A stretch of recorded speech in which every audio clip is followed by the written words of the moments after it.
আচ্ছা রে ভাই খো তোর তো হাত পাও কলতা পালা কিন্তু আতুল লেঙ্গা তুমি যে ভিক্ষা করো ইলা কেনে করো জানো সে কিতা লাগে হরি তোর মাসের বেতন কত খানা আর জবাব দে আগে আমার মাসে আমি হলাম একজন স্যার আমার মাসে বেতন 33-35,000 ওলা তে শুনিলা আমার মাসের বেতন কত আমার মাসের বেতন 1 লাখ টাকা আর আমার যদি নানি তুই এটা উন্নস্তে তুই খানগিরে বল জানোস কি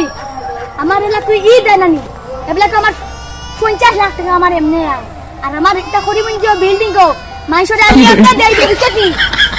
তে হুন মাইসরে এমনি দেই আর আমার লীলা বাজার মাইসিটা 80 জনের খামো এটা দেই 20,000 করে বেতন আসো আর আমার বেতন কত মাসে 70 লাখ টাকা আর হুন তুই যেটা কর দে এটা আমার তোর বাপিও দিও তো বছর করে নানি দেখ পারতে নাম কি দেখ দেন